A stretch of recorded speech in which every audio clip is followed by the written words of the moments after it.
Assalamualaikum warahmatullahi wabarakatuh.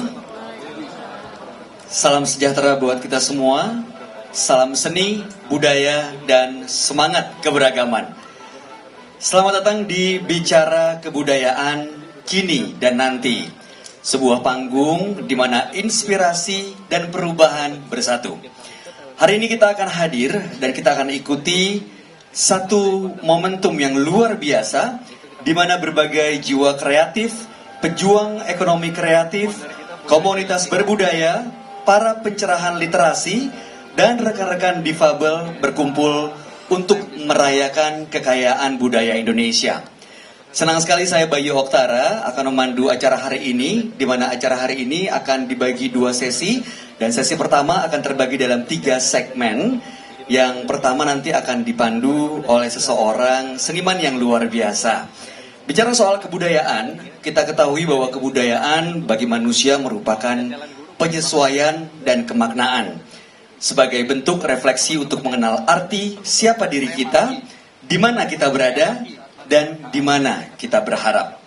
Segmen yang pertama akan dipandu oleh seorang moderator, yaitu Afnan Malai, di mana beliau adalah seorang pegiat seni sejak 1988 yang sudah banyak membuat karya seni, salah satunya adalah puisi. Tidak hanya perihal kesenian, beliau juga menciptakan puisi yang mengangkat isu-isu sosial, dan 3 puisi karya beliau yang sangat dikenal adalah Pada Lidahmu, Pemuja Gelap, dan Rabu Tercekat Haru. Beliau juga adalah seorang sahabat dari Bapak Anies Baswedan. Langsung saja berikan sambutan yang meriah untuk Afnan Malai.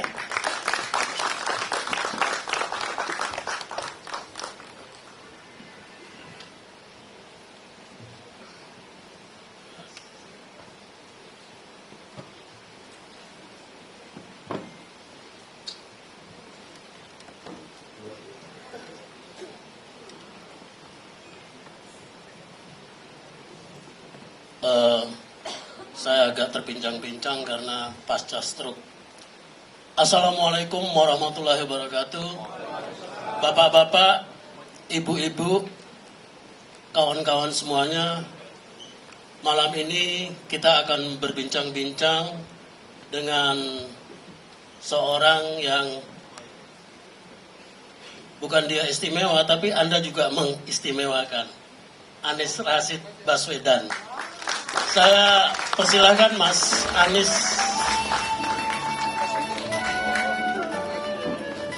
Silakan.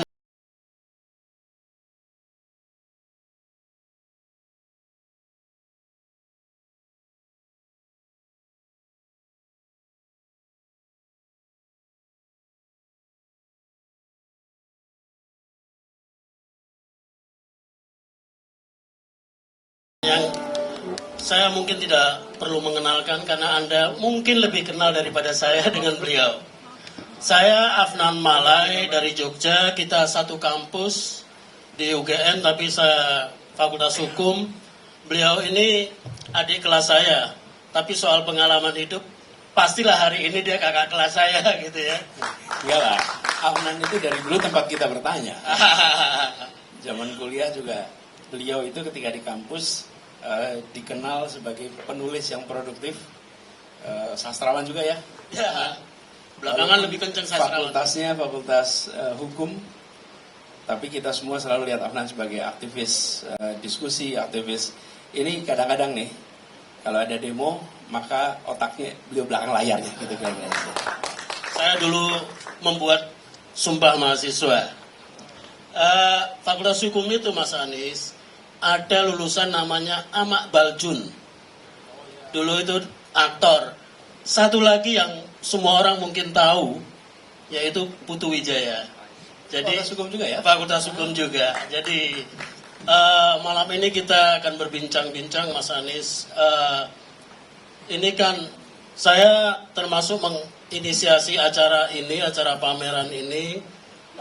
Terus saya kebagian untuk berbincang-bincang dengan Mas Anies. Saya panggil Mas Anies saja. Bagi saya kalau saya panggil Pak itu justru berjarak gitu loh. Saya panggil Mas itu padahal karena dari dulu panggilnya Nasnis. Sekarang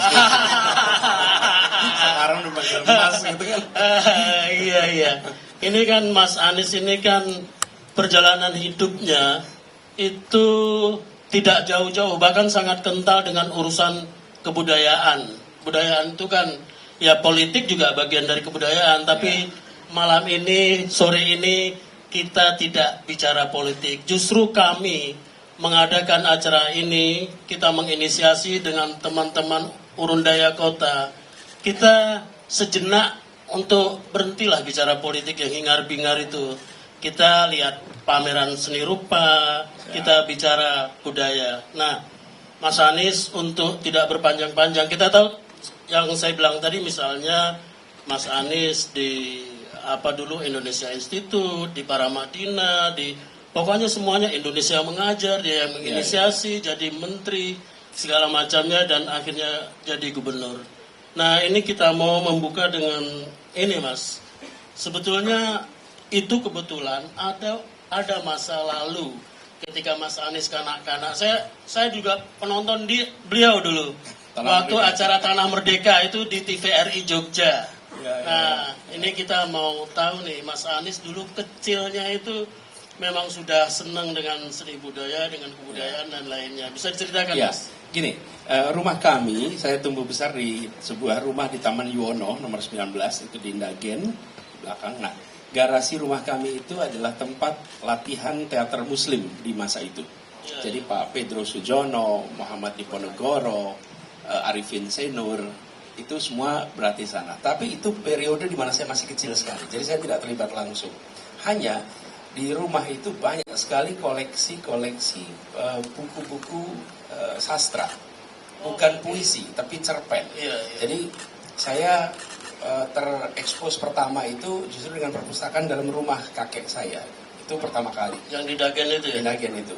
Dan saya sampai sangat menyukai cerpen-cerpennya Anton Chekhov. Dan saya menyukai betul cerpen-cerpen itu. Kenapa? Kalau beda dengan cerita yang panjang, novel, itu betul daya tahan itu. Untuk anak yang masih kecil, perlu daya tahan untuk baca yang itu panjang. Usia berapa, Mas? SD makanya. SD kelas 5. Dan Anton Chekhov itu dibacanya pendek karena cerpen kan? Dan kumpulan-kumpulan ceritanya. Termasuk salah satu cerita yang saya sampai berkesan sampai sekarang itu judulnya Pertaruhan. Silakan dicari itu. Itu karya Anton Chekhov yang luar biasa. Di situ saya menghayati sekali ceritanya dan menyukai betul karya-karya sastra yang sifatnya esai. Lalu saya anggota perpustakaan KR di Jogja. KR itu Kedaulatan Rakyat, surat kabar. Dan saya sebetulnya asal mulanya Mas Afnan itu bukan saya senang baca buku. Sebetulnya masalahnya adalah saya sering berantem. Lalu oleh ibu saya, ayah saya, daripada berantem di kampung tuh dibolehin naik sepeda kalau sore. Nah, karena saya senang naik sepeda. Lalu saya satu-satunya anak di Karangwuni yang boleh naik sepeda di aspal. Karena kan kampung itu jalannya jalan tanah ya. Saya naik sepeda ke perpustakaan. Jalan Kaliurang. Kaliurang ke perpustakaan KR kan jalan Mangkubumi itu. Kira-kira 4 km. Ya lumayan perjalanan itu. Nah, saya senang ke perpustakaan karena boleh naik sepedanya. Tapi konsekuensi dari itu saya jadi pinjam buku. Dan di situ saya baca cerita-cerita biografi. Kemudian juga saya ingat pinjam buku Tenggelamnya Kapal Van der Wijk. Hamka. Ya, itu. Jadi di masa itu saya merasa senang sekali dengan bacaan-bacaan cerpen. Lalu di rumah juga langganan ya, ada koran ya. Kalau hari Minggu itu suka ada cerpen. Jadi sebetulnya cerita-cerita pendek itu adalah exposure saya paling awal.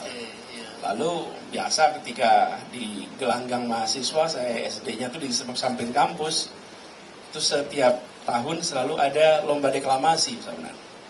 Jadi sebelum saya ke gelanggang ketika kuliah, saya tuh bolak-balik ke gelanggang ikut kegiatan deklamasi yang diselenggarakan oleh unit teater untuk anak-anak siswa.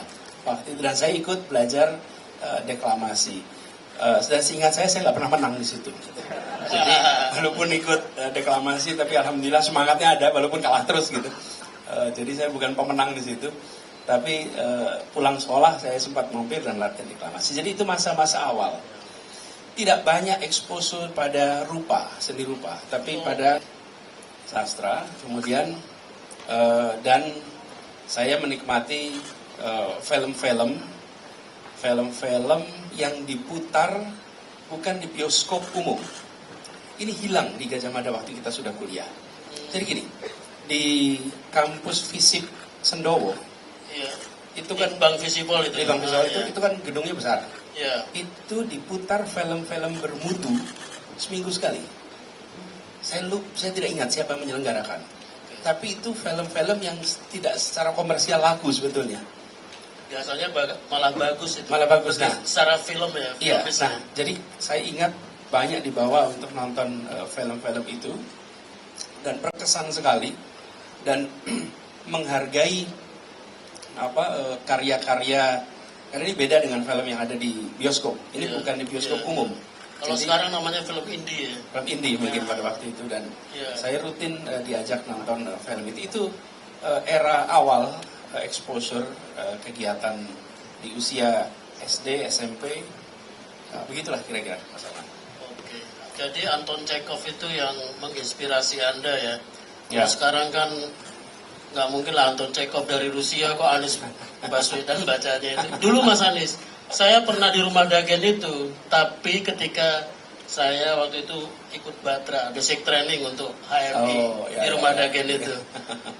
Mas Anies itu kan latar belakang ya, terus kalau di Jogja kan sulit dibantah kalau kita cenderung mudah mengakses seni budaya ya, ketika Ya, mahasiswa misalnya ada film-film bagus, film Prancis di LIP. Nah, itu ketika Mas Anies menjadi Mendikbud, itu kebijakan Anda di bidang kebudayaan itu seperti apa? Ya, gini. Pertama Kita kali, mereview ya ketika Ya. Anda jadi jadi ketika pertama kali saya bertugas di Kementerian Pendidikan dan Kebudayaan, pada waktu itu kami melihat bahwa kebudayaan perlu dapat perhatian lebih besar.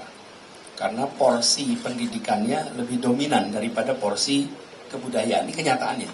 Dari Iya, anggaran, dari macam-macam. Nah, Iya. di situ kemudian saya melihat nomor satu harus ada referensi scope of work.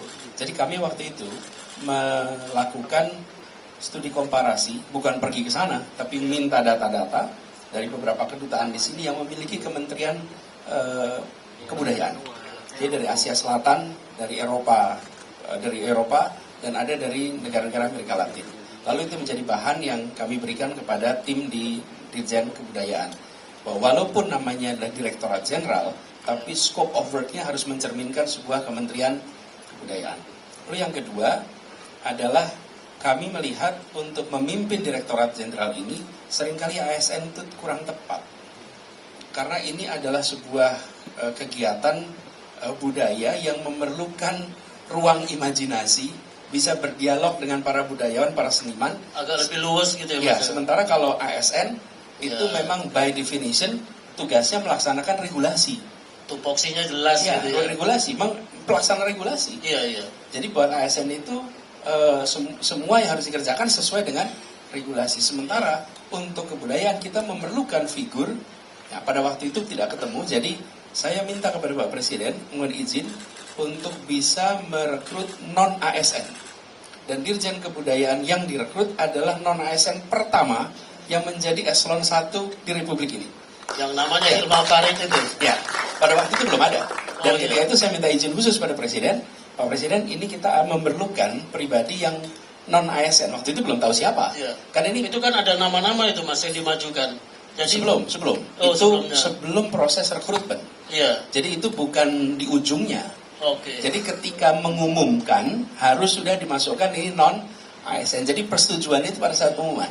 Oke. Oke. Nah, kemudian baru di situ masuk. Nah, kemudian lalu yang ketiga, kami menyusun rancangan undang-undang kebudayaan.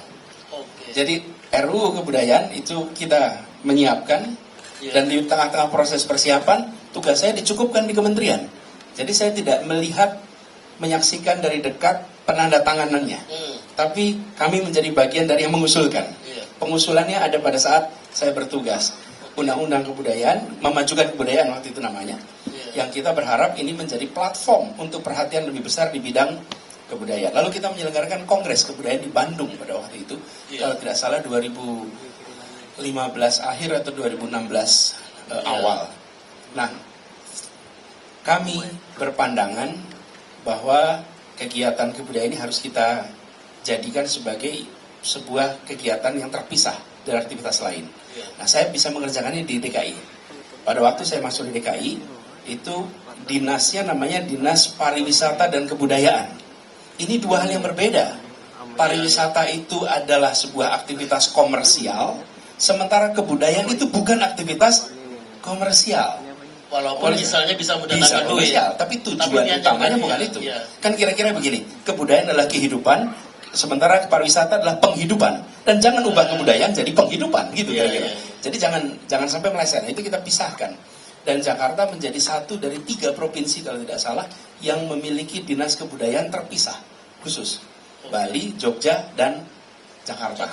Mungkin kalau ada lagi saya dikoreksi, tapi pada waktu itu hanya ada 3. Nah, tujuannya supaya dinas kebudayaan ini, atau pada waktu itu Direktorat Jenderal Kebudayaan, dia menjadi tangan negara untuk membangun ekosistem agar pelaku-pelaku seni budaya itu bisa tumbuh kreativitasnya.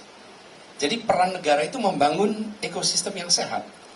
Ide-ide gagasan bukan dari negara, ide dan gagasan dari para pelaku. Tetapi kita bertanggung jawab membuat ekosistemnya, memberikan insentifnya, dan menempatkan pengeluaran negara di bidang kebudayaan bukan sebagai biaya, tapi sebagai investasi.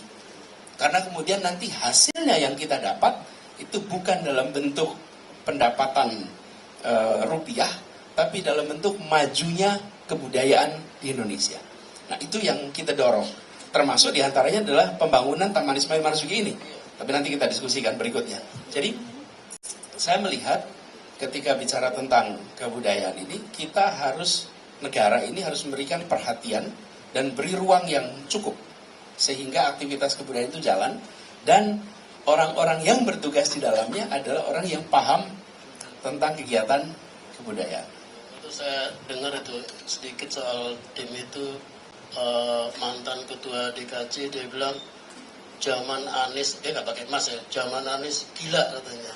Kita difasilitasi insentif itu sampai kita nggak bisa, ini untuk apa, kayak gitu loh. Iya, sampai begitu. Tadi kan dibilang yang kebijakan soal kebudayaan waktu Mas Anies jadi Menteri Kebudayaan, itu ada nggak yang terasa? Kalau saya sebagai orang yang tidak di dalam itu Hilmar Farid zamannya Mas Anies ya. Nah itu yang terasa. Sekarang orang merasa Hilmar Farid itu wah keren gitu loh. Ternyata kan Anda yang milih ya. Ya. Nah itu kira-kira yang terasa dari perubahan itu apa? Ya, jadi begini, dimanapun ketika kita berbicara tentang sebuah organisasi, oke, nomor 1 adalah leadershipnya. Oke. Nomor 1, Anda pengen sekolah maju, kepala sekolahnya harus punya leadership baik. Anda ingin perusahaan maju, CEO-nya harus punya leadership yang baik. Itu nomor 1. Tidak bisa kita memberikan sekedar job description, lalu taruh siapa saja, lalu akan deliver. Nggak mungkin. Jadi harus orang yang tepat. Nah, pada waktu itu kami melihat bahwa tidak sulit sekali kegiatan kebudayaan ini maju apabila proses rekrutmennya itu menggunakan rekrutmen seperti bidang-bidang lain. Nah, disitulah kemudian saya minta izin khusus dari Pak Presiden, dan itu menjadi dirjen pertama yang bukan ASN, yang kemudian menjadi dirjen di sebuah kementerian. Itu termasuk legacy, Mas. Mudah-mudahan. Dan saya percaya bahwa kalau yang mimpin itu memiliki pemahaman tentang kebudayaan, bisa berinteraksi dengan budayawan, maka dia bisa menjembatani antara bahasa kreativitas dengan bahasa regulasi. Iya. Karena itu beda. Lalu pas saya masuk, kemudian ada Frankfurt Book Fair.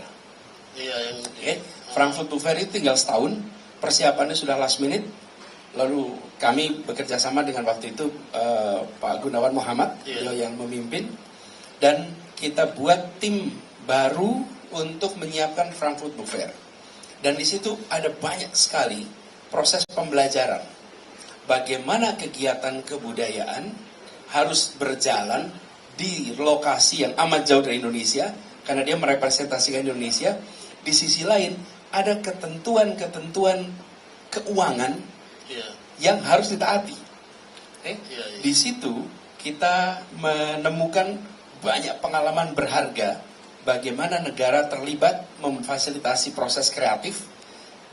Satu sisi tidak melanggar ketentuan sehingga tidak khawatir ketika diperiksa. Di sisi lain ruang untuk berkreasi bagi para seniman dan budayawan tetap ada. Jadi pengalaman pengelolaan Frankfurt Book Fair itu menurut saya layak dijadikan sebagai tulisan untuk pengalaman bagaimana negara terlibat dalam aktivitas kebudayaan yang memungkinkan proses kreatif itu terjadi. By the way, Frankfurt Book Fair waktu itu Indonesia menjadi guest of honor, dan Indonesia bisa dibilang di 2015 waktu itu menjadi tamu kehormatan Frankfurt Book Fair yang terbaik dalam sejarah Frankfurt Book Fair. Itu bukan kerja satu orang, bukan kerja menterinya, bukan kerja desain, bukan. Itu adalah kerja kolosal melibatkan begitu banyak orang. Tapi prinsipnya negara itu mendukung, memfasilitasi, dan menganggap ini sebagai investasi. Tidak dipandang ini sebagai biaya. Setelah Mas Anies nggak jadi menteri itu, saya juga merasakan apa yang dibilang tertib administrasi dan keuangan. Karena 2022 Desember, saya ikut program yang disponsori Dirjen Kebudayaan, Residensi Puitika di Chile selama 1 bulan. Mas Ada Anies, satu lagi sedikit yang saya mau cerita sedikit aja ini. oke. Ada sebuah kegiatan namanya BBM. Ini bukan bahan bakar minyak.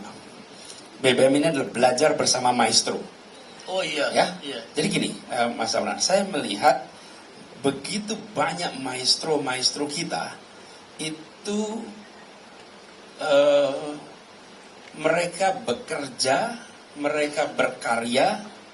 Di sisi lain kita begitu banyak anak-anak belajar di bidang seni itu disconnect.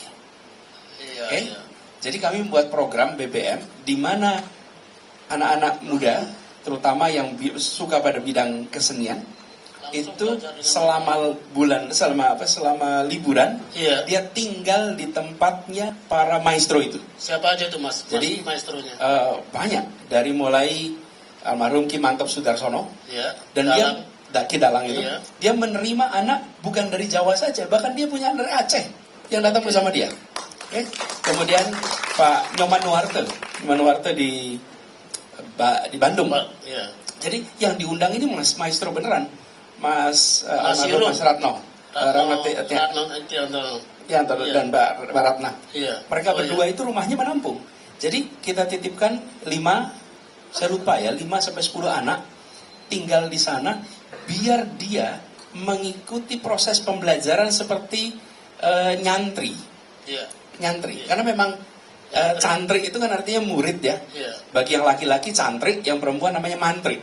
Iya. Nah, mereka belajar di situ, lihat dari dekat bagaimana dia beraktivitas, bagaimana dia berproses kreatif, dan si maestro itu juga punya kesempatan untuk memberikan tugas-tugas Iya. yang sifatnya pembelajaran. Nah, kami melihat untuk belajar di bidang kebudayaan itu bukan seperti di ruang kelas, tapi langsung dikerjakan. Jadi kami mengundang para maestro itu untuk ikut. Setahu saya program ini sampai sekarang masih dijalankan. Oke. Kalau nggak salah di bidang musik dulu Jaduk Ferianto, Jaduk betul. lukisan Nasirun, Nasirun. yang ada di pameran ini juga. Dan itu gini, di awal hanya beberapa, lalu para maestro itu bercerita pada maestro-maestro yang lain. Oh. Di tahun berikutnya makin banyak maestro yang mau ketamuan anak-anak itu. Oh. Dan saya dengar waktu saya berkunjung ke almarhum Ki Mantop Sudarsono 2 tahun yang lalu, beberapa bulan sebelum beliau wafat, saya ke rumahnya, baru dia cerita, makanya saya ingat soal Aceh itu. Iya. Dia bilang, Pak, ini ya murid saya yang anak Aceh itu sampai sekarang dia masih belajar wayang, dan dia mengembangkan dengan memberikan flavor Aceh di situ. Jadi proses pembelajaran yang saya salut dengan anak-anak itu. Oke. Dan masih berlangsung Mas ya? Iya, betul. Kayaknya perlu tepuk tangan ini dengan Ya. Mas, kita agak bergeser sedikit. Tadi kan bicara policy apa segala macam ya. Kemarin kan Mas Anies jalan-jalan tuh tirakat apa namanya ke berbagai daerah terutama Ya. yang di Jawa Tengah, Jawa Timur ya. Itu apa sih Mas pembelajaran yang bisa dibagikan ke audiens? Ya, jadi saya cerita sedikit nih soal Iya, buat iya, teman-teman ya. Saya melakukan perjalanan, saya menyebutnya tirakat, mengunjungi 26 kota, kabupaten, tanpa ada pemberitaan, tanpa ada posting, tanpa ada itu semua.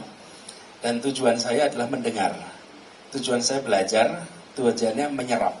Jadi seluruh kegiatan yang saya kerjakan itu tidak ada postingannya. Tidak ada. Jadi kalau boleh dicek tidak ada sama sekali.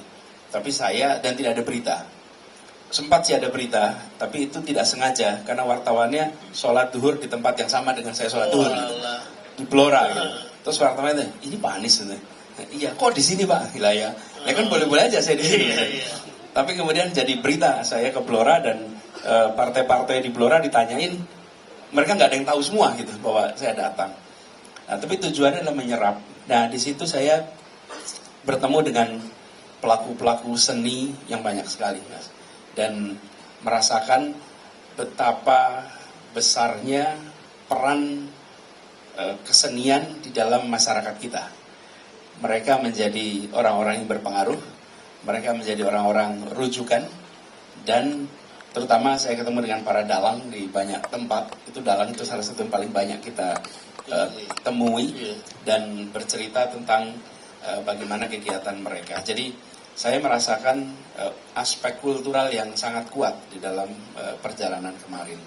Dan saya mensyukuri bisa melihat dari dekat ketangguhan bangsa kita, keuletan, walaupun juga ada unsur pasrah ing pandum gitu. Apa itu pasrah ing pandum itu? Menerima atau nerimo ing pandum lah gitu. Nerimo ing pandum, pasrah dengan kondisi. Tapi secara umum tangguh, ulet, kuat walaupun tantangannya besar.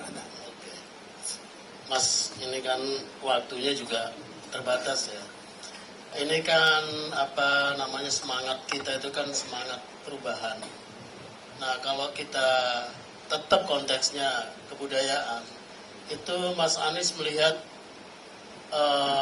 apa yang harus kita teruskan, apa yang harus kita stop. Jadi bisa dijelaskan itu Mas, apa yang juga mungkin harus kita mulai dari sekarang dan apa yang harus kita perbarui. Ya, sebenarnya kalau lihat kebudayaan ya Mas, pertama cara pandang negara terhadap kegiatan kebudayaan berbeda dengan ketika kita memandang di sektor-sektor lain. Di bidang kebudayaan ini ada pelaku-pelaku yang berkarya, yang mereka bisa berkarya dengan atau tanpa dukungan negara. Iya. Ini berbeda dengan kalau kita membangun yang sifatnya infrastruktur keras, di mana itu memang negara harus hadir. Kalau di bidang kebudayaan itu mereka akan berkarya. Nah, tetapi bila mereka diberikan dukungan sesuai dengan kebutuhannya, itu mereka bisa berkarya lebih hebat lagi. Jadi menurut saya perubahan nomor satu adalah negara ajak bicara para budayawan, ajak bicara para seniman, lalu berikan sebuah pertanyaan sederhana, apa yang Anda butuhkan dari negara untuk Anda bisa berkarya? Berikan pertanyaan itu. Jadi kita kita jangan berpretensi seperti kita tahu apa yang harus kita kerjakan. Justru kita harus tanya apa yang dibutuhkan sehingga negara bisa melakukannya. Misalnya gini, waktu itu kami di kementerian membuat Badan Pengembangan Film Indonesia. Karena kami ingin film itu maju. Dan kemudian waktu itu saya membuat badannya, Badan Pengembangan Film. Dan Badan Pengembangan Film itu maksudnya kita ingin nanti alokasikan sumber daya. Tapi itu membuat badan itu bukan inisiatif saya, bukan. Saya ngobrol dengan teman-teman perfilman. Mereka mengatakan kita perlu dukungan, kita perlu membuat studio alam yang besar yang bisa mengundang produksi dunia. Kita ingin mixing film itu tidak harus dilakukan di Bangkok, kita ingin melakukannya di Indonesia. Oke? Tapi kita nggak punya alatnya semua. Nah, baik dengan adanya badan itu, negara bisa investasi di alat-alat setara dengan alat-alat yang ada di Bangkok. Sehingga mereka tidak perlu pergi ke sana, bisa di sini. Itu nggak bisa diselenggarakan oleh swasta. Karena biayanya besar, negara yang invest. Tapi itu dibuat bukan keinginan menteri. Pak Menteri yang ngobrol, beritahu kebutuhannya, lalu negara menyiapkan. Nah, kami berpandangan di bidang kebudayaan ini jangan berpretensi seperti negara tahu apa yang dibutuhkan. Dengarkan, tanyakan apa yang dibutuhkan. Lalu yang kedua, jangan pandang returnnya itu dalam bentuk pendapatan rupiah, bukan.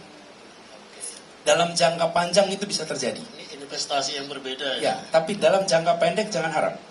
Tapi ini adalah kegiatan memajukan kebudayaan, memberikan ruang berkarya bagi para budayawan yang mereka nanti akan memantik kreativitas seluruh bangsa. Itu efeknya besar sekali. Mas Amnan, ketika muncul sebuah karya-karya sastra hebat, itu jutaan anak-anak bisa baca itu kan bisa dihitung dengan rupiah. Ketika kemudian muncul film-film hebat, nah film-film hebat itu dinikmati oleh jutaan orang, itu bisa dihitung dengan rupiah. Ketika Mas Amnan dapat kesempatan, bayangkan ada 1.000 orang seniman dapat kesempatan untuk residensi di berbagai negara, dan tidak harus negara Eropa, dia bisa di Afrika, bisa di mana. Tapi apa yang terjadi kemudian? Proses pembelajaran luar biasa. Datangkan seniman-seniman kelas dunia dari seluruh dunia datang ke Indonesia, biarkan mereka menjadi partner dari seniman-seniman Indonesia. Itu nggak bisa dikerjakan swasta, dan manfaat dari interaksi itu jangkanya panjang. Karena itu saya memandang yang harus diubah itu cara pandang. Kalau ini dipandang sebagai aktivitas yang harus menghasilkan uang, itu nggak mungkin. Ini contoh nih Mas, sewa. Ini contoh, saya bertugas di Jakarta. Anak-anak teater itu kalau pakai GOR, mereka sewa. Jadi saya panggil di pengelola GOR, di Dinas Pemuda Olahraga. Kenapa harus sewa? Ya aturannya begitu. Iya tahu saya aturannya begitu, tapi kenapa diatur begitu? Kenapa harus sewa? Gitu. Lah kalau ada anak mau main teater, malah kita bantuin konsumsi, kita bantuin dengan makanan. Lah wong anak-anak mau main teater kok suruh nyewa GOR? Memangnya dengan Jakarta anggaran 80 triliun kerasa ini dari situ? Nggak terasa sama sekali. Mindset kita itu jangan ini peminjaman aset untuk aktivitas komersial. Ini adalah aktivitas kebudayaan, anak-anak main teater nggak usah. Mas Amnan, kantor Kemdikbud itu lokasinya sangat strategis. Okay?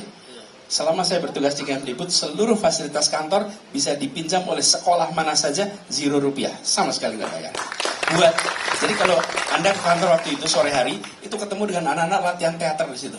Mereka senang latihan, kenapa? Karena dekat FX, dekat dengan fasilitas lain. Iya. Jadi mereka berlatih. Nah, tempat berlatih mana yang lebih prestisius daripada di Jalan Jenderal Sudirman? Okay? Bagi anak-anak di Jakarta. Jadi fasilitas negara itu dipakai untuk sebanyak-banyaknya bagi fasilitas kegiatan kebudayaan. Tapi jangan dipandang ini harus sewa. Kenapa? Justru kita yang harus membantu. Jadi saya melihat kebutuhan-kebutuhan itu jangan kita yang menentukan. Okay? Duduk. Lalu yang kedua, bandingkan dengan negara-negara lain yang sudah memiliki perhatian di bidang kebudayaan secara serius, lakukan itu sebagai benchmark. Jangan pernah malu untuk belajar, jangan pernah malu untuk membandingkan. Karena itu salah satu cara di mana kita bisa mendorong kemajuan. Oke. Mas, tadi kan Mas Anies sempat singgung sedikit soal keprihatinan terhadap seniman. Mereka mungkin kreativitasnya terganggu. Nah ini kan banyak seniman-seniman yang itu alih profesi ya. Kalau kita bisa bilang gitu, misalnya jadi seniman yang tadinya kreatif, yang tadinya sangat staminanya untuk berkarya itu kuat, tiba-tiba secara ekonomis, bukan tiba-tiba, secara ekonomis mereka payah gitu, jadi pedagang kaki lima. Nah itu seharusnya negara hadir seperti apa gitu, perhatian sama mereka. Mungkin apa ada dana abadi khusus atau apa Mas? Ya, perlu dukungan. Bahkan kalau boleh saya sampaikan, barangkali yang lebih berat itu Mas Afnan, itu adalah para seniman yang sudah memasuki masa pasca produktif. Iya. Oke? Seringkali hidupnya sulit sekali. Karya-karyanya hebat, kita nikmatin, tetapi di hari tuanya dia tidak punya jaminan kesehatan yang baik, tidak punya income yang cukup, dan tidak selamanya punya tabungan di masa mereka aktif berkarya. Jadi saya melihat perlu ada dukungan di situ. Satu adalah tentu membantu biaya hidup. Yang kedua yang paling mendasar itu jaminan kesehatan. Karena kami sering sekali ketemu dengan seniman yang sering kan terketema di bawah grup iuran. Betul nggak? Itu rutin kan? Iuran siapa sakit, iuran siapa sakit. Harusnya negara yang turun tangan untuk membereskan yang seperti itu. Karena mereka sudah memberikan manfaat kepada kita semua lewat karya-karyanya. Nah ini siapa yang harus melakukan? Bagaimanapun juga harus ada sebuah proses kurasi. Nggak mungkin tidak. Siapa yang melakukan? Ya seperti kalau di Jakarta Dewan Kesenian Jakarta. Jadi negara membantu siapa? Ya seniman yang diakui oleh Dewan Kesenian siapapun lah. Kalau negara, kalau di pusat saya belum tahu ya. Tapi kalau di Jakarta misalnya ada DKJ. Sehingga badan ini yang kemudian mengidentifikasi, melakukan, ini kan peer group assessment gitu. Dan mereka-mereka yang benar kita harus dukung. Gitu Mas Ahmad. Oke. Ini kayaknya kita harus istirahat dulu ya Mas. Oke, istirahat dulu sejenak.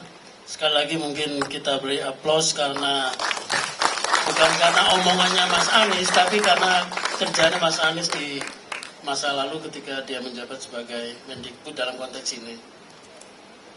Terima kasih.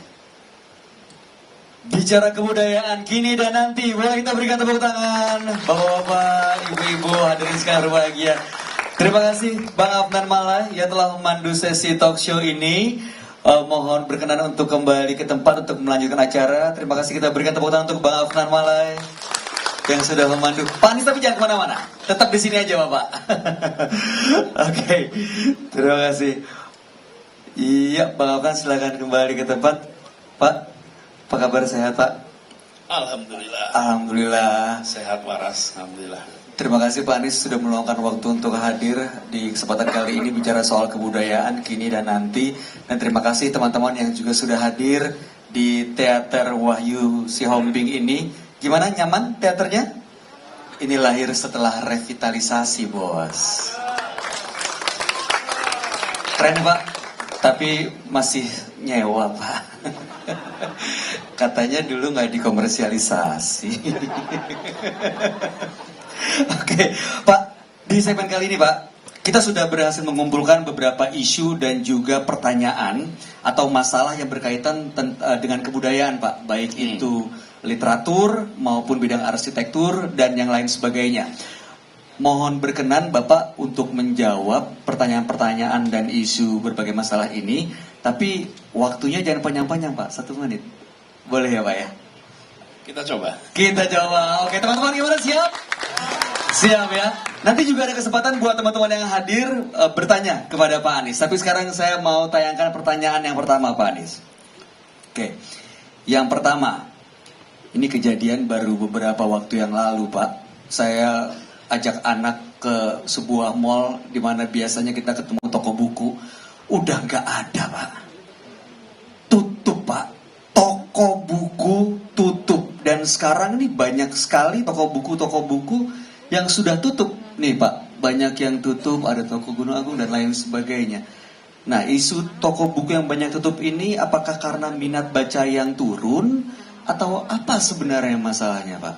Mohon tanggapan dan penjelasannya. Mas Bayu, persoalan-persoalan seperti ini Mas Bayu, menurut saya kita jangan berpretensi seperti tahu semua masalah. Jangan, panggil aja. Jadi menurut saya dipanggil pelaku-pelaku perbukuan ini. Kemudian kita lihat apa sesungguhnya yang menjadi beban terbesar. Kita tahu ada satu sisi ada digitalisasi yang luar biasa. Kemudian anak generasi baru suka menggunakan media digital daripada media cetak. Itu kita lihat itu sebagai tren. Tapi di sisi lain menurut saya ada memang disinsentif yang cukup besar. Bayangkan, mereka harus berkompetisi dalam sewa mall dengan produk-produk lain yang bisa dibilang punya profit yang lebih tinggi, punya perputaran yang lebih besar. Jadi saya memandang industri perbukuan end to end itu harus dapat dukungan dari negara. Tidak ada pilihan. Harus dapat end to end. Jadi jangan hanya bicara toko bukunya. By the way, Mas Bayu, ini saya cerita sedikit nih. Saya tugas di Jakarta. Saya tanya, di Jakarta ini ada semua pasar. Pasar ada. Pasar kambing pun ada. Pasar itu ada. Tapi pasar buku tidak ada. Oke? Jadi waktu itu saya tanya, di mana pasar buku? Dan tidak ada yang bisa jawab di mana pasar buku. Kita punya 130 pasar di Jakarta. Dan tidak ada satupun pasar buku. Lalu apa yang di Senen? Senen itu bukan pasar buku. Itu emperan kaki lima jualan buku. Tapi bukan negara menyelenggarakan pasar buku. Karena itulah kemudian kita membuat pasar buku pertama di Jakarta, di Jalan Kenari. Oh iya betul. Yang di atas itu ya Pak? Iya, jadi saya bilang bagaimana mungkin sebuah kota yang punya ratusan penerbit yang punya sejarah literasi. Ini seluruh perjalanan literasi bangsa Indonesia tempatnya di Jakarta. Di Jakarta, Anda sebut aja semua sastrawan itu. Di mana? Di Jakarta. Dan di Jakarta pula, di Pasar Senen itu, tempatnya para sastrawan mengajari orang-orang berbicara bahasa Indonesia. Karena pada waktu itu, menjadi orang Indonesia itu artinya bisa bahasa Indonesia. Dan banyak orang di daerah tidak bisa belajar bahasa Indonesia. Jadi Sultan Takdir itu ngajar bahasa Indonesia di Pasar Senen. Untuk apa? Untuk orang menjadi Indonesia. Bagaimana mungkin kita tidak punya pasar buku? Jadi akhirnya dibukalah pasar buku pertama di Jalan Kenari. Dan waktu itu kita mendorong semua pasar-pasar itu menyiapkan pasar buku. Bukan hanya pasar kebutuhan-kebutuhan pokok warga lainnya. Jadikan buku itu sebagai prioritas di dalam penyelenggaraan pasar. Jadi poin saya adalah industri ini end to end harus dapat dukungan pemerintah. Apa sih dukungan pemerintah itu? Satu, insentif pajak. Menurut saya harus ada insentif pajak yang serius untuk kertas dan untuk aktivitas cetak-mencetak terkait dengan literasi. Dan kita harus benchmark. Kemana benchmarknya? Benchmarknya ke India saja, nggak usah ke tempat lain. Kenapa? Di situ produksi buku-buku jauh lebih murah daripada di negara tempat menghasilkan buku-bukunya. Oke? Ada hal yang kita harus lakukan nih di sini. Kemudian yang ketiga adalah mengenai distribusi. Membawa buku itu seberat membawa batu. Bapak yang pernah beli buku di luar itu membawa buku itu berat. Jadi distribusi mayoritas percetakan ada di Pulau Jawa. Dan distribusi itu harganya sangat mahal. Kami pernah menyelenggarakan sebuah program namanya Indonesia Menyala. Indonesia Menyala itu boleh di Google nanti, adalah sebuah program membangun perpustakaan di desa-desa terpencil. Yang paling mahal itu adalah ongkos pengirimannya. Untung pada waktu itu ada perusahaan distribusi barang namanya JNE. Dia mau membagikan buku itu secara gratis kemanapun, asal itu buku untuk desa terpencil. Mahal. Jadi negara harus memberikan insentif untuk pengiriman buku ke seluruh wilayah Indonesia. Karena kalau tidak, mengirim buku itu mahal sekali karena berat. Jadi satu ada di hulunya pada proses pencetakannya, kedua pada proses distribusinya, yang ketiga semua kegiatan yang terkait perbukuan sebisa mungkin tidak menjadi beban atau dipajakin seperti kegiatan komersial lainnya. Karena ini adalah tentang peningkatan pengetahuan, ini adalah peningkatan kebudayaan, ini adalah tentang kualitas manusia. Ini beda sekali dengan aktivitas yang lain. Di situ negara harus hadir dan negara yang harus memberikan fasilitas. Dan Indonesia tidak akan kekurangan uang dengan mengurangi pajak di urusan perbukuan. Gak akan kurang ya Pak ya. Jadi kekayaan kita bukan di sumber daya alam, karena kekayaan kita di manusianya gitu ya Pak ya. Oke, Bapak ngomong-ngomong tadi lebih dari 1 menit. Tapi tidak apa-apa. Yang berikutnya jangan lebih dari 1 menit ya Pak ya. Saya mencoba. Tapi sebenarnya benar Pak, kita berharap gitu penulis-penulis kita tuh udah hebat-hebat. Ya kalau misalnya sampai ada di Eropa, buku-bukunya sampai ke luar negeri itu kan pasti kalau jadi karya global kebanggaan buat kita juga Pak. Berikutnya Pak, pertanyaan yang kedua. Jadi beberapa waktu yang lalu Pak, 2019 kira-kira, itu ada seorang seniman. Nah, ini dia, Eka Kurniawan menolak penerimaan penghargaan, tolak anugerah kebudayaan. Jadi beliau kritik pemerintah melalui penolakan untuk menerima penghargaan ini. Gimana tanggapan Bapak melihat apa yang dilakukan Eka Kurniawan? Apakah satu bentuk yang arogan atau Bapak punya pendapat sendiri? Kalau disebut arogan, tidak. Itu adalah pilihan yang kita hormati. Faktanya bahwa negara memberikan penghargaan itu sebuah tanda bahwa karya-karyanya layak. Bahwa yang mau menerima itu memutuskan untuk tidak mau menerima, yaitu dihormati saja. Dihormati saja. Lalu di sisi lain, kita yang berada di bagian pemerintahan ini memang harus reflektif. Apa iya kita memang sudah separah itu? Dan kalau iya, mari kita perbaiki. Dan menurut saya tidak salah untuk berkaca dan melihat apa yang harus kita perbaiki dalam kegiatan atau dalam peran pemerintah di bidang kebudayaan. Panggil, ajak bicara, dan seperti saya katakan di awal, jangan kita berpretensi seperti tahu.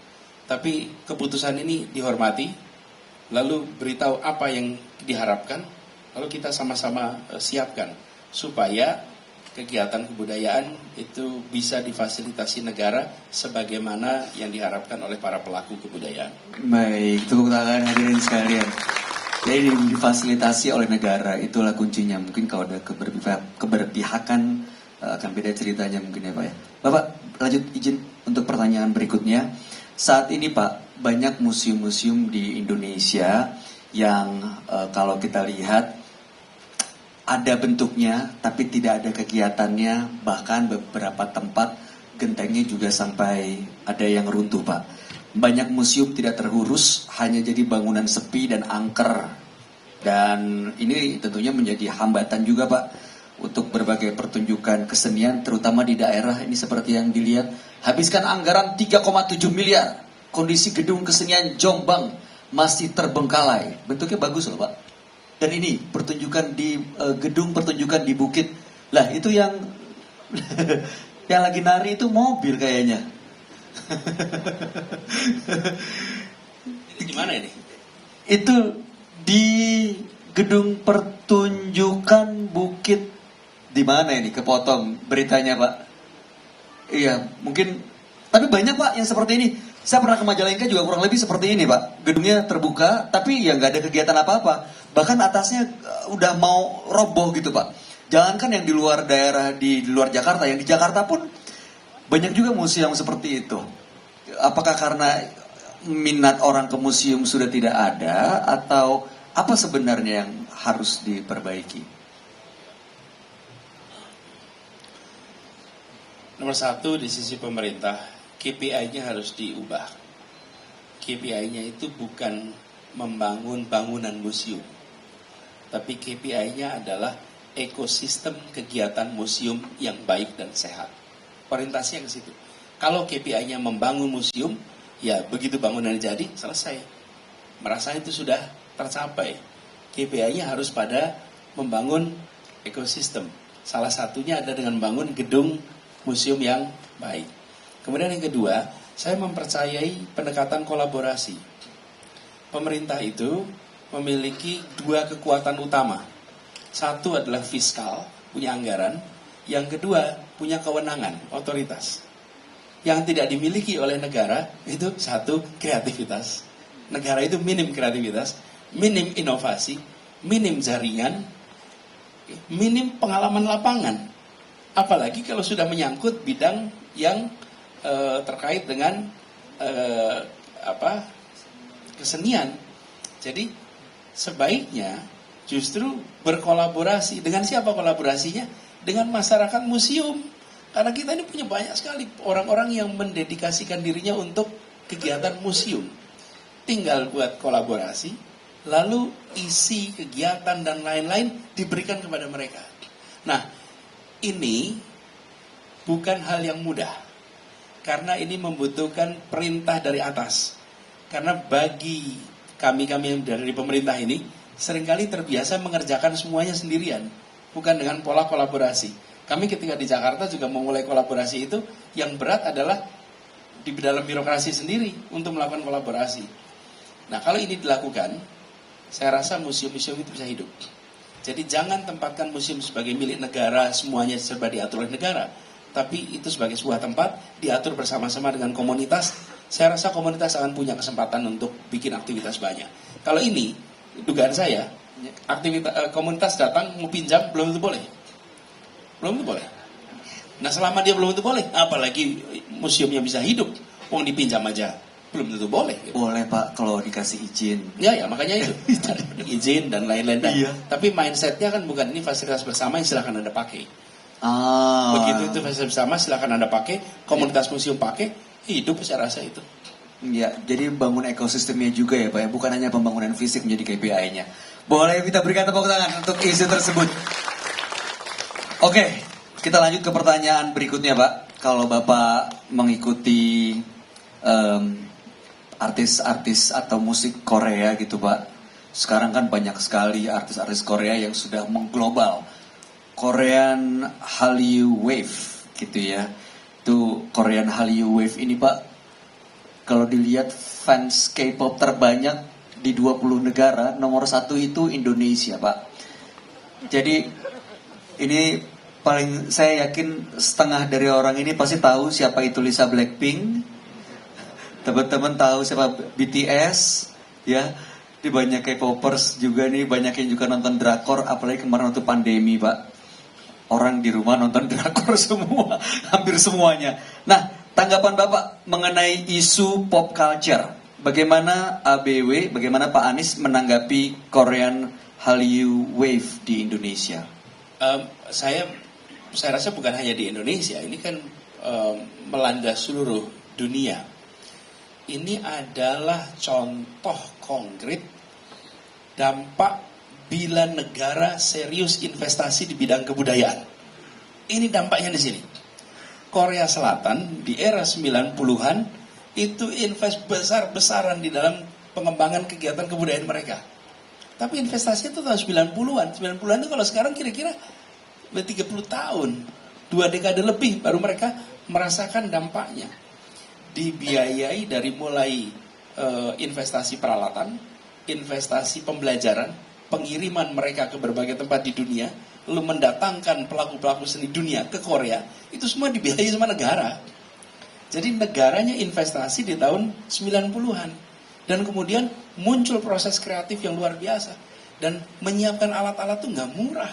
Kalau dilakukan oleh swasta, nggak balik itu investasinya. Hari ini, investasi yang mereka keluarkan tahun 90-an memberikan return komersial yang dahsyat. Indonesia memiliki kekayaan budaya yang lebih banyak daripada Korea. Bila kita investasi serius di bidang ini, kita bisa melampaui mereka. Tapi perlu waktu. Dan kita jangan berharap investasi sekarang terus pengen besok gitu, nggak bisa. Nggak bisa. Ini investasi budaya itu panjang, itu saya katakan tadi. Pandang ini sebagai investasi. Dan saya meminta kepada lembaga-lembaga audit negara, jangan ini diaudit seperti kita mengaudit kegiatan komersial yang nggak akan pernah masuk, itu nanti nggak akan berani melakukan. Bila ini selalu diaudit sebagai kegiatan komersial. Nah, jadi keberhasilan Korea Selatan adalah hasil investasi. Lalu di dalam kegiatan diplomasinya dimasukkan betul itu. Dari kuliner sampai film itu negara hadir secara serius mulai tahun 90-an. Tidak hanya itu, kemudian mereka punya banyak aktivitas turunannya. Tapi inisiasi awalnya adalah keseriusan negara di dalam mendukung kegiatan kebudayaan. Kita, budayawan kita, seniman kita, punya potensi yang luar biasa. Kalau bahasa sederhananya gini, mereka bisa jadi tuan rumah di negeri sendiri dan bisa menjadi tamu mempesona di negeri orang. Bisa. Harapan kita ke depannya mudah-mudahan kita bisa membuat budaya ini jadi komoditi dan kita punya harapan yang besar nih Pak di masa yang akan datang. Pertanyaan terakhir Pak, beberapa waktu yang lalu ada seniman mural yang dikriminalisasi. Jadi ada anggapan seniman itu dihantui ancaman kriminalisasi. Padahal ini kan adalah ruang berekspresi Pak. Ruangan untuk bisa memberikan kritik kepada pemerintah dan lain-lain. Tapi ada kekhawatiran itu saat ini. Jadi tidak ada kebebasan untuk berekspresi bagi seniman karena takut kena pidana. Tanggapan Pak Anies? Itu kadaluarsa itu. Kalau kita melakukan proses kriminal atas ekspresi ungkapan kritik. Kritik itu tidak perlu dipandang sebagai kegiatan kriminal. Kritik itu harus dipandang sebagai kegiatan pembelajaran. Pembelajaran. Bagi siapa? Bagi yang dikritik. Supaya apa? Supaya dia memberikan argumen balik. Dan argumen balik itu akan mencerdaskan yang menonton. Jadi saya dikritik, gak usah marah. Jika jawab aja kritiknya. Dan pada saat saya menjawab kritik, biarkan publik menilai lebih masuk akal mana, yang mengkritik atau yang menjawabkan jawaban. Selesai. Nah, syaratnya saya ketika menyusun kebijakan harus pakai akal sehat. Syaratnya saya harus menggunakan data. Syaratnya saya ada basis sainsnya, ada kepentingan publiknya. Maka dengan mudah itu dijelaskan. Tapi kalau itu tidak ada, dikritik, maka menjadi terganggu. Tapi lebih jauh lagi, menurut saya pasal-pasal karet ini harus direvisi. Karena itu akan membungkam kebebasan berekspresi. Kita membutuhkan undang-undang ITE untuk melindungi seperti kerahasiaan data, privasi orang, proteksi atas informasi, itu kita butuhkan. Tapi bukan untuk membungkam kebebasan berekspresi. Masa kita melaporkan bengkel bisa disebutkan sebagai pencemaran nama baik? Kan susah. Kita melaporkan rumah sakit disebut penyebaran nama baik, kan itu terjadi. Jadi bukan hanya antara rakyat dengan negara, barangkali antara rakyat dengan institusi privat pun itu terjadi.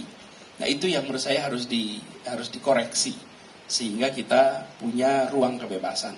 Dan bicara mural, ini bulan kemerdekaan. Era kemerdekaan itu era mural menjadi bagian dari ekspresi perjuangan, di mana itu konten-konten dan bahasa Indonesia itu menemukan ototnya itu di era kemerdekaan, ketika ungkapan-ungkapan yang dulunya gemulai dalam bahasa Indonesia berubah menjadi ungkapan-ungkapan berotot, dan ungkapan berotot itu di mana dituliskan di tembok-tembok mural di masa itu.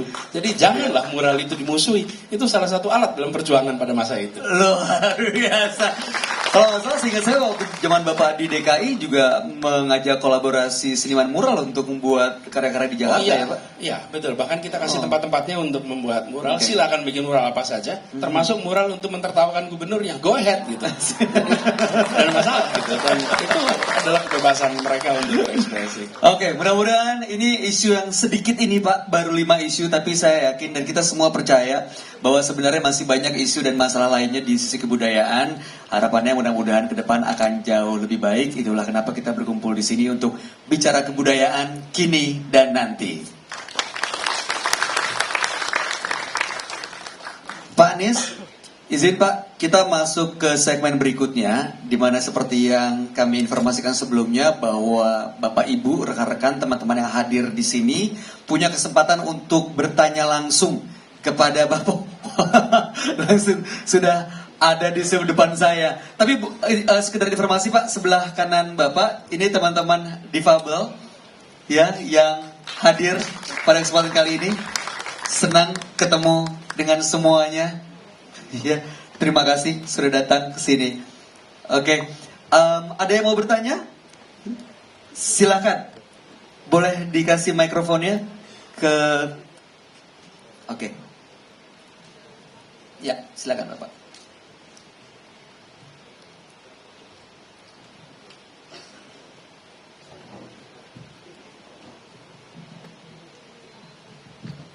Terima kasih.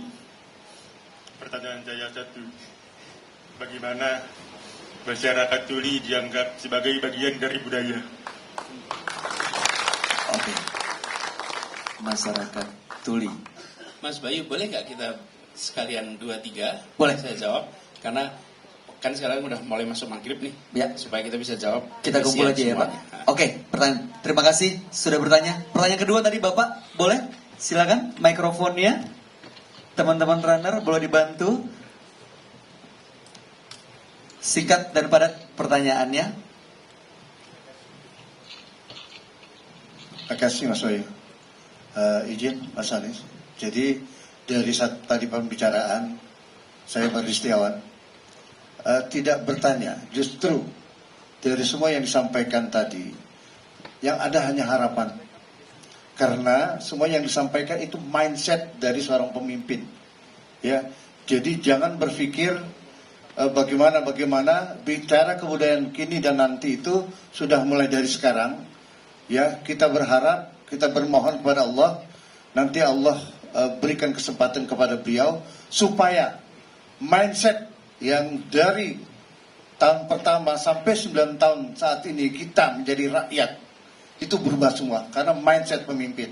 Mungkin itu aja sebuah harapan dari kami sebagai masyarakat. Semoga Allah izinkan Mas Anies menjadi pemimpin kita. Terima kasih. Terima kasih Bapak atas tanggapannya. Ada lagi pertanyaan? Yang di sebelah kiri boleh berdiri, yang di belakang kali ya. Ya, Masnya. Boleh maju ke depan Mas, biar terlihat jelas. Singkat dan padat pertanyaannya. Dengan Mas siapa namanya? Assalamualaikum warahmatullahi wabarakatuh. Nama saya Maki. Pertanyaannya udah banyak banget tadi, mungkin satu. Ada salah satu gagasan besar dari Mas Anies, terutama terkait di waktu zaman kementerian, menempatkan salah satu expertise di eselon 1. Nah, apakah hal itu memungkinkan misalkan budayawan-budayawan, seniman-seniman juga bisa ditempatkan di dinas-dinas daerah? Karena lagi-lagi kita punya problem di sistem, terutama ketika kita punya gagasan besar turun ke kementerian, tapi di daerah-daerah tidak bisa merasakan manisnya kebudayaan dari gagasan yang dipunyai oleh pemimpinnya sendiri.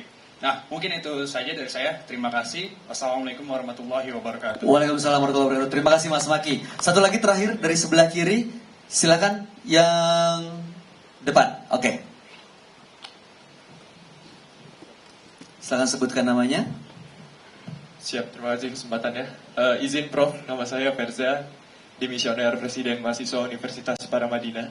Siapa namanya Mas? Berza. Ferza. Sebenarnya pertanyaannya tadi sama dengan pertanyaan yang keempat, Prof. Tapi tadi Prof menjawab usaha dan upaya yang negara lakukan. Lantas apa usaha dan upaya yang masyarakat atau bahkan anak muda lakukan untuk lebih memasifkan atau lebih mempertahankan dan meningkatkan eksistensi kebudayaan lokal? Terima kasih. Terima kasih Mas Ferza. Cukup saya rasa ya, karena keterbatasan waktu. Mohon maaf Ibu Bapak tidak bisa semua pertanyaan diberikan kesempatannya. Ya. Silakan Pak Anies. Begini, pertama pertanyaan tentang bagaimana dengan teman tuli dan kebudayaan. Kita perlu menyaksikan lebih banyak, mendapatkan pengalaman lebih banyak karya-karya seni dari teman tuli yang mereka bisa mengekspresikan berdasarkan pengalaman yang mereka miliki. Jadi mereka mengekspresikan tidak dengan pendengarannya, mereka mengekspresikan dengan penglihatan, dengan rasa, dan itu akan menghasilkan karya-karya seni yang unik. Misalnya, ini Fauzi ini dokter nih, di bidangnya. Jadi saya mendapat kehormatan untuk melihat dari dekat. Dia menciptakan fotografi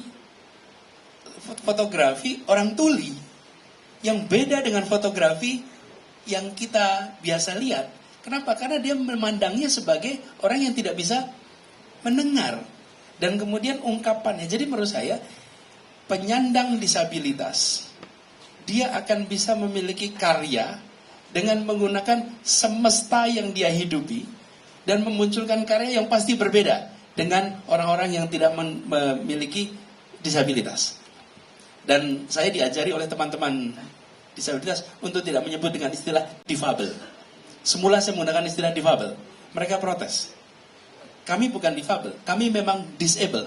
Jadi jangan ragu untuk menyebut disable.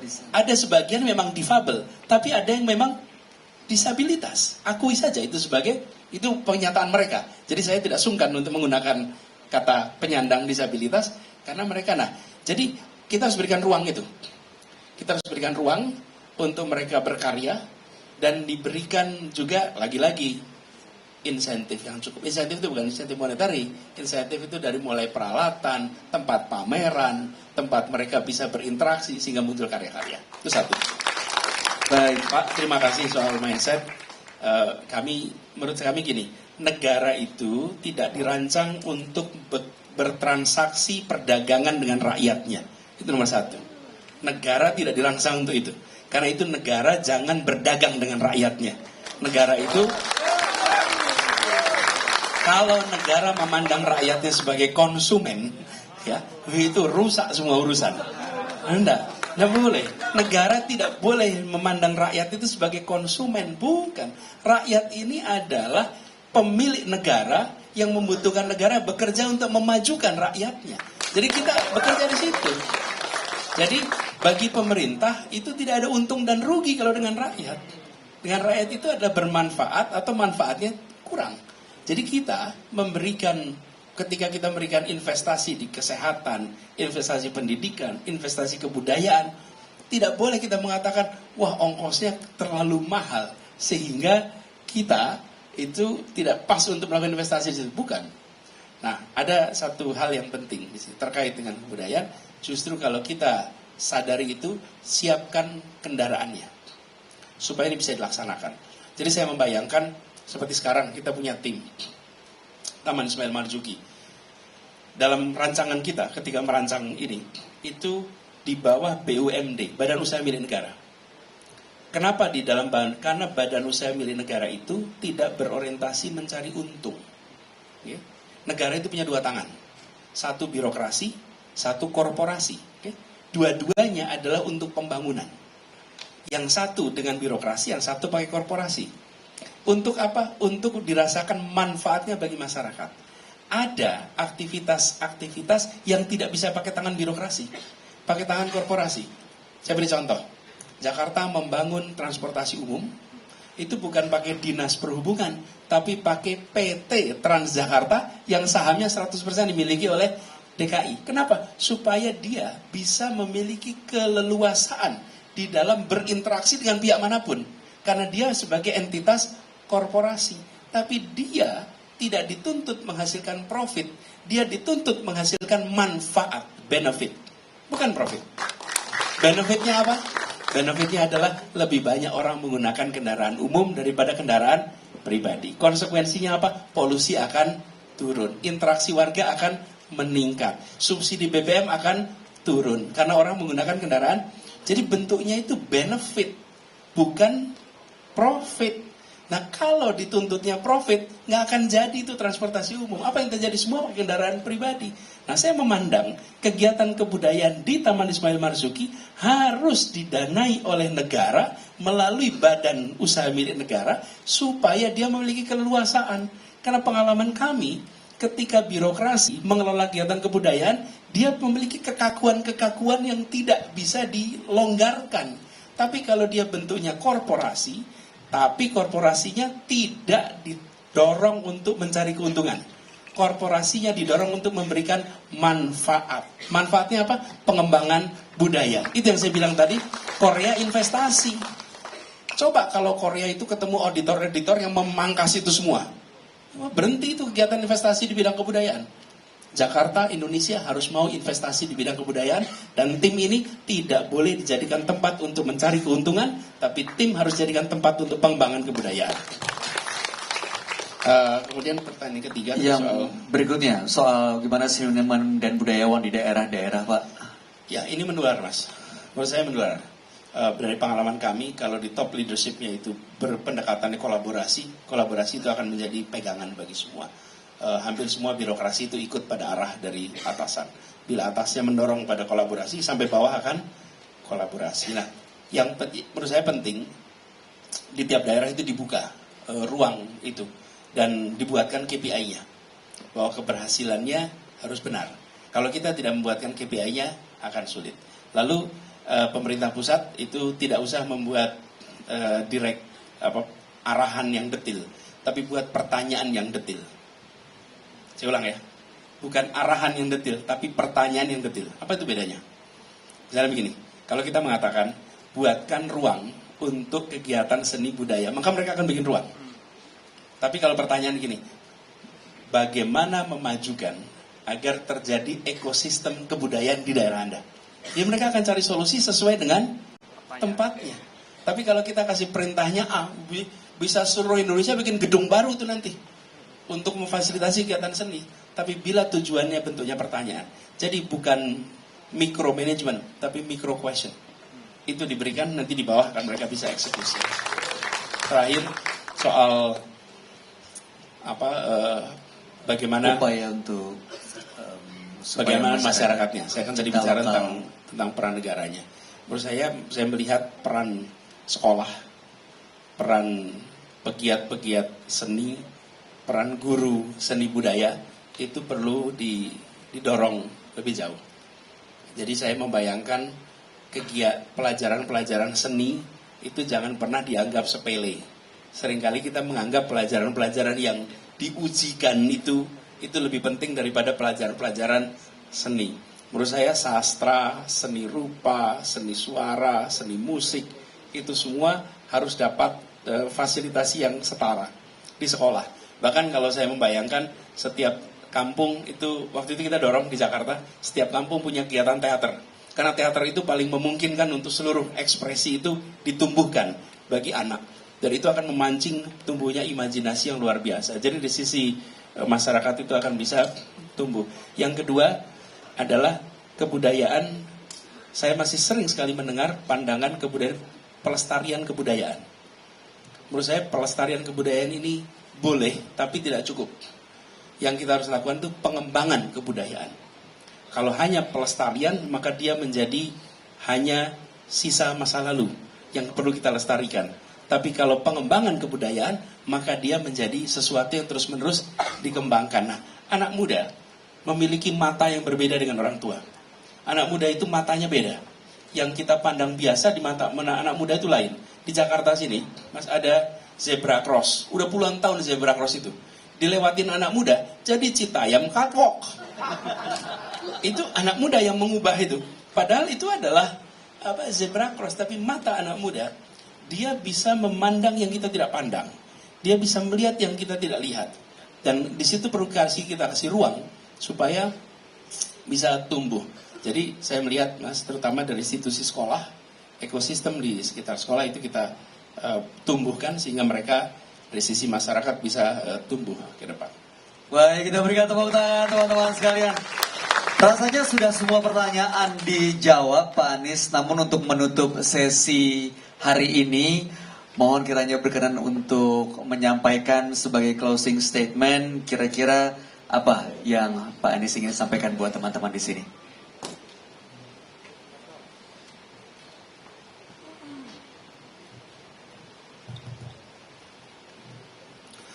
Indonesia adalah sebuah bangsa yang memiliki keragaman budaya yang luar biasa. Dan ini merupakan salah satu kekayaan terbesar bangsa ini. Karena itu kita harus kembangkan potensi yang besar ini. Dengan cara kita secara serius, kita ini adalah dalam hal ini negara, secara serius melakukan kolaborasi dengan pelaku-pelaku seni budaya di seluruh Indonesia, difasilitasi untuk tumbuh. Kami lihat itu penting. Kemudian yang kedua, kita harus memandang Indonesia, budaya Indonesia sebagai bagian dari konstelasi kebudayaan global. Bukan hanya memikirkan bagaimana Indonesia, kebudayaan kita ini tumbuh berkembang di Indonesia, tapi bagaimana Indonesia ikut mewarnai dunia. Bukan kita diwarnai dunia saja, tapi kita mewarnai dunia. Ini kita memiliki sebuah potensi yang luar biasa besar. Dan di situ kami melihat pelaku-pelakunya hebat, banyak, tapi kita di pemerintahan seringkali kurang memberikan fasilitasi. Dan fasilitasi bentuknya apa? Fiskal, itu penting. Kemudian yang kedua adalah program-program yang sifatnya mendukung kegiatan, yang itu harus kita kerjakan. Yang ketiga, yang disampaikan tadi, perubahan mindset. Jangan pandang kegiatan kebudayaan ini sebagai aktivitas yang harus menghasilkan return secara komersial, tapi pandang ini untuk memajukan bangsa, untuk menjadikan kebudayaan kita peradaban yang bisa kita banggakan. Jadi itu harus dimulai dari mana? Ya dari kita semua kerja bersama. Jangan terlalu banyak menengok kepada masa lalu, tidak perlu saling menyalahkan. Kita semua menjalani ini bersama-sama, kita tengok aja ke depan. Jangan tengok ke belakang, tengok ke depan dan majukan itu sama-sama. Luar biasa. Apa yang kita obrolkan dan kita dengar dari Bapak Anies hari ini mudah-mudahan bisa menjadi inspirasi dan menambah semangat buat kita semua dan menjadikan momen hari ini sebagai langkah awal untuk bisa membuat kebudayaan menjadi satu tempat kita berekspresi. Dan seperti yang Pak Anies pernah sampaikan bahwa potensi atau kekayaan terbesar sebuah bangsa bukan dari sumber daya alam tapi dari manusianya. Nah, itulah semangat kita hari ini. Mudah-mudahan manusia Indonesia ke depan akan menjadi manusia yang berbudaya. Terima kasih Bapak Anies Rashid Baswedan yang telah hadir di kesempatan kali ini. Boleh kita berikan tepuk tangan hadirin sekalian. Dan kami silakan untuk kembali ke tempat melanjutkan kegiatan berikutnya yang telah hadir di kesempatan kali ini. Terima kasih Pak Anies Rashid Baswedan.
Enggak,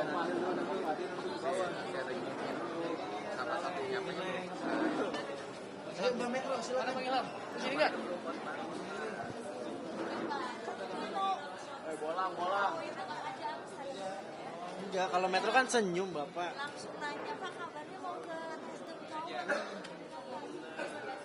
Info dari Mas Surya nih Mbak gitu. Iya.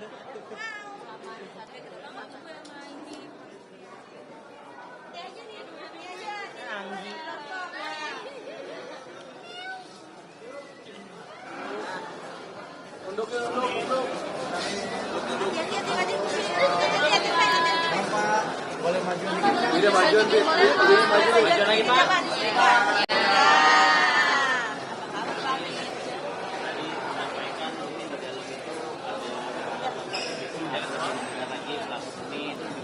Handphone, Mbak.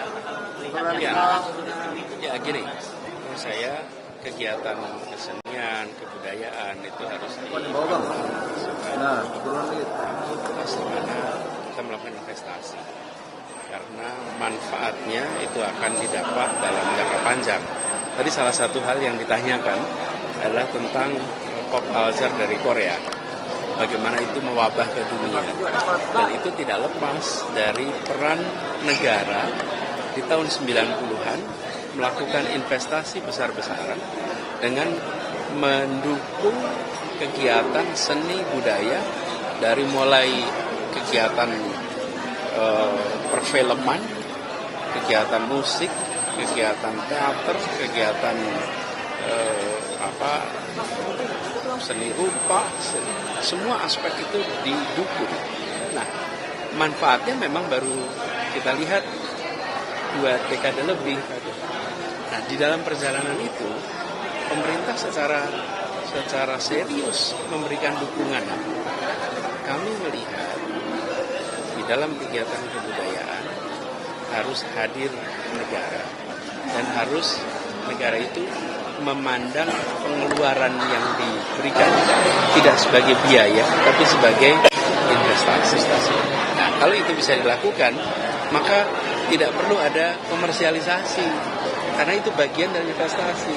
Saya ingat ketika bertugas di Jakarta misalnya, gor-gor itu kalau anak mau bermain teater harus menyewa. Buat apa menyewa? Justru harus dipinjamkan dan kalau perlu dibantu mereka dengan konsumsi kalau saat latihan. Tujuannya agar kegiatan teater itu justru maju berkembang. Mindset itu yang menurut saya dibutuhkan. Turunan dari mindset itu banyak kebijakannya, tapi mindsetnya kegiatan kebudayaan sebagai investasi. Pak, itu sih menyinggung soal undang-undang ITE yang harus direvisi. Ingin merevisi aturan tersebut. Undang-undang ITE yang minta revisi, tadi Bapak sempat singgung di dalam acara tadi. Seserius apa Pak Anies yang mengubah? Ya, kita kan ingin kebebasan berekspresi itu terjaga, sehingga ketika ada ujaran kritik menyampaikan fakta-fakta itu tidak berujung kepada kriminal. Misalnya melaporkan problem jalan, melaporkan pelayanan yang kurang baik, itu harus dilindungi, dihormati. Jadi yang terkait itu, kita membutuhkan undang-undang ini untuk bisa melindungi privasi, melindungi data, tapi bukan untuk membuat masyarakat menjadi takut untuk mengungkapkan kenyataan dan pandangan. Oke, cukup ya? Itu. Katanya mau ke Nasdem Tower ya Pak?